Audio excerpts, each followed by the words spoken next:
Hai hai hai, kembali lagi di Udi Story.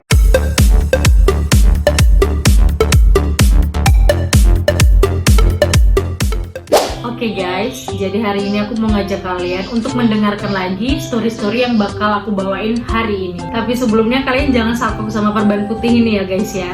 Ini soalnya tangan aku lagi luka, sobek, dan ini beneran gak bisa digerakin, ini sakit banget.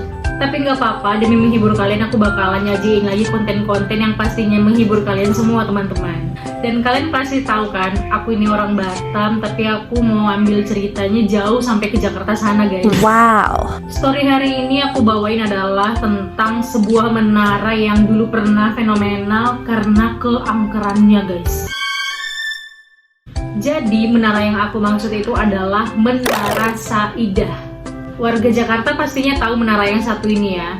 Menaranya ini memang beneran tinggi banget, ada 28 lantai. Oke, langsung aku ceritain aja ya tentang misteri Menara Saidah.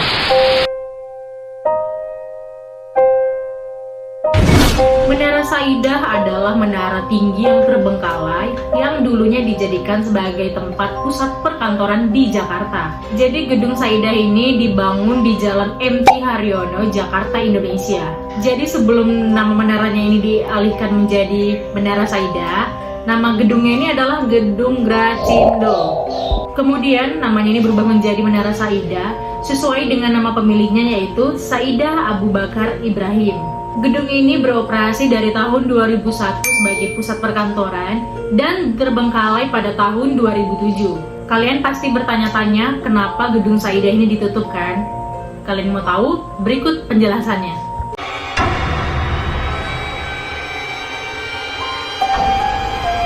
Jadi teman-teman, untuk penyebabnya sendiri kenapa gedung Saidah ini ditutup adalah karena fondasi bangunannya ini tidak tegak. Jika dicermati dengan mata, gedung ini memiliki fondasi yang lumayan miring dan pastinya berbahaya untuk keselamatan orang. Sebagai pertimbangan karena membahayakan orang lain, maka gedung ini ditutup pada tahun 2007. Sebenarnya sayang banget ya ditinggalin kayak gitu, padahal gedungnya itu tinggi besar dan ada 28 lantai.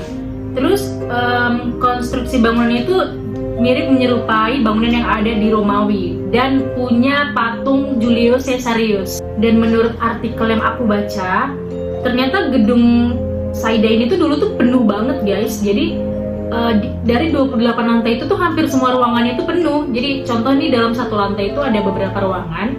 Itu ruangannya itu penuh semua karena memang dulu itu sebagai pusat perkantoran yang cukup ramai teman-teman. Ternyata yang bikin gembar itu nggak cuman bangunannya yang konstruksinya miring guys. Jadi ada beberapa cerita mistis yang konon dipercaya sama masyarakat Jakarta. Oke, nggak perlu lama-lama, ini kalian simak sendiri penjelasan aku yang berikutnya tentang hal-hal mistis yang terjadi di Menara Saidah.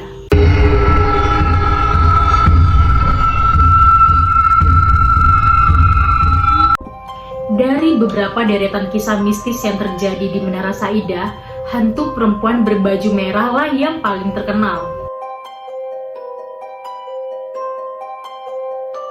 Konon guys, hantu berbaju merah ini sering menampakkan diri di gedung lantai 3. Jadi guys, ada ternyata cerita tentang perempuan berbaju merah ini yang pernah menyamar menjadi perempuan biasa. Jadi dulu ceritanya, hantu perempuan berbaju merah ini tuh menyamar jadi perempuan biasa dan meminta tolong kepada security untuk mengantarkannya ke lantai 14 dengan tujuan untuk menjumpai kakaknya. Nah, usut punya usut, satpamnya ini pun setuju dengan permintaan si perempuan ini dan satpamnya langsung mengantarkan ke lantai 14. Nah, sesampainya di lantai 14, tiba-tiba perempuan itu menghilang tanpa jejak. Karena menyadari perempuan itu tiba-tiba hilang, satpam itu langsung segera turun dan nyampe di pos bawah di lantai dasar itu dia itu mengalami syok berat gitu, bahkan pingsan. Kemudian yang kedua, ada kisah keranda yang tiba-tiba muncul dan tiba-tiba menghilang.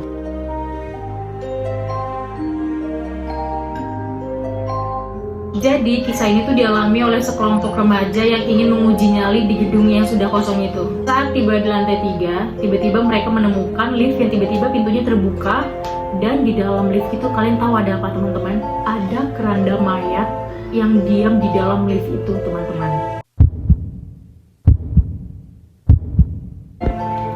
Dan gak cuma itu, bersamaan dengan hadirnya keranda tiba-tiba, ada muncul bayangan perempuan juga di dalam lift itu. Serem banget guys. Kemudian ada kisah tentang hantu penunggu lift.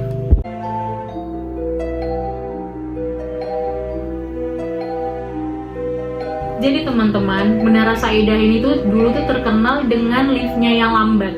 Meskipun sudah dilakukan reparasi dan beberapa kali perbaikan, tapi tetap saja laju liftnya itu lambat banget. Konon guys, lambatnya liftnya itu ternyata terjadi karena ada makhluk halus yang tinggal di dalam lift itu.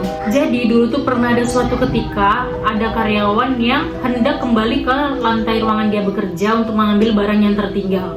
Karena kondisi kantor sudah sepi dan dia juga pengen cepat-cepat ngambil barang itu, jadi dia memutuskan untuk naik lift. Namun saat dia udah nyampe di lift, liftnya itu pintunya nggak mau tertutup dan lampunya malah makin redup.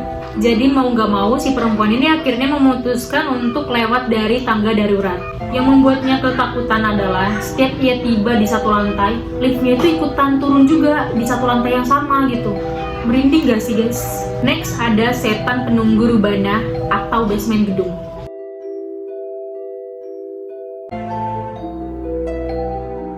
Di basement Menara Saidah, konon ada satu makhluk yang sering usil dan mengganggu para karyawan yang bekerja di situ. Konon penunggu dari basement itu tuh sering memanggil-manggil, bahkan tak jarang suka mencolek-colek manusia-manusia yang berada di basement. Dan tak jarang juga mengeluarkan suara tangis-tangisan yang pastinya bikin ngeri. Apalagi kalau misalnya kalian lagi sendirian di basement itu. Ternyata banyak banget ya teman-teman cerita mistis di balik Menara Saidah itu. Oke, mungkin itu aja sejarah dan kisah-kisah mistis yang aku bisa bagiin ke kalian. Semoga aja itu menambah wawasan kalian dan mengurangi rasa penasaran kalian ya teman-teman ya. Oke, jika kalian ada yang mau nambahin atau mungkin request tentang story apa yang aku bawain untuk next kontennya, kalian bisa komen di kolom komentar ya. Audrey